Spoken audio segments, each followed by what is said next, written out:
The face looks like you. It is not you. Welcome to this explainer. We're stepping into a world we're going to call looks too real, a place where an entire city has learned to completely trust faces. Tonight, a mask of light walks right through a security checkpoint, a robot checkpoint that only checks how real a face looks. But here's the chilling part. This isn't a sci-fi story. This is exactly where our digital identity technology is right now. Let's dive right into the escalating collision between our identity verification systems and the explosive rise of synthetic media. So, think about it. If an algorithm can generate a perfectly realistic human face, how on earth do we prove who's actually real? This fundamental question really frames the high-stakes technological arms race we're currently navigating. The very concept of visual truth is under attack, and we need to understand exactly how we got here. Part 1. Recognizing the human face. Teaching computers to see. To understand how a purely digital fabrication could fool a modern checkpoint, we first have to look back. Facial recognition actually has a surprisingly long history. Way back in the 1960s, pioneers like Woody Bledsoe were literally mapping out manual coordinates, pinpointing distances between eyes and hairlines on a graphics tablet. Then, the 1990s brought us principal component analysis, creating what they called eigenfaces, which essentially turned the global features of a human face into a weighted mathematical model. And then, boom, the 2010s hit.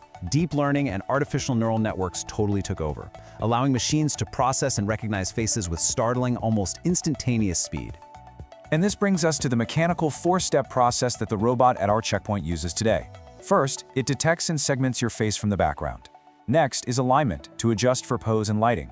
Step 3, it pinpoints and measures your specific facial features.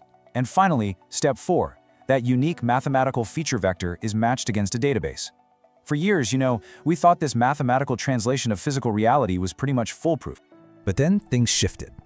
Section 2, the rise of synthetic media, the technology of imitation.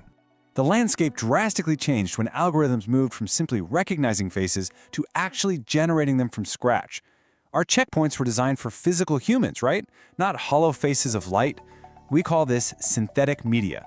Driven by massive foundation models that cost hundreds of millions of dollars to train, this tech is literally automating the production of reality itself.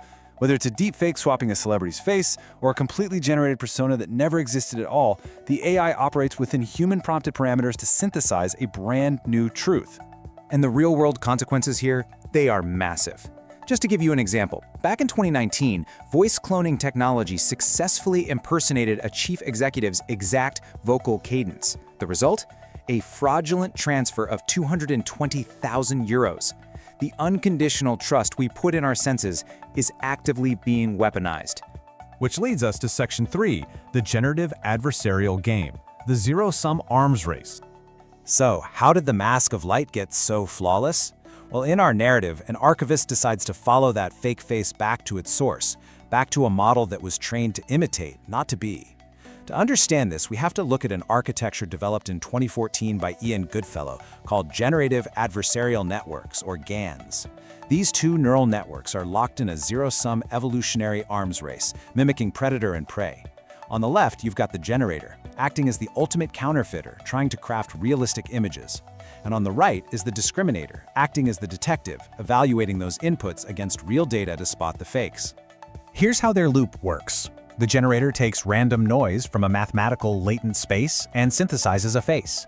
The discriminator checks it against real human data and flags any synthetic flaws. Through a process called backpropagation, both networks instantly learn. Every single time a defect is caught, the generator corrects it for the next round. This is exactly why looks too real is the problem, not the solution. The checkpoint system cannot tell a person from a perfect copy, because the copy was iteratively evolved by an AI explicitly designed to defeat the very concept of a security checkpoint. Section 4, stealing and synthesizing identities, the new face of fraud. Let's zoom out to the macro level. This adversarial battle isn't just happening with images, it's playing out directly in our financial systems. Fraudsters are taking synthetic data and applying it to identity theft. They are moving way beyond simply stealing existing profiles, which honestly is messy and easily flagged when the real person notices. Instead, they are fabricating entirely new synthetic ghosts in the machine. Here is how they build the ghost. They might take a real biometric or financial anchor, like a real social security number, and combine it with a totally fake generated name and birth date. With this hybrid profile, they establish brand new files at credit bureaus, completely bypassing traditional tracking mechanisms. They harm creditors and scramble individual records in ways that are incredibly difficult to untangle, mostly because the person committing the fraud doesn't actually exist.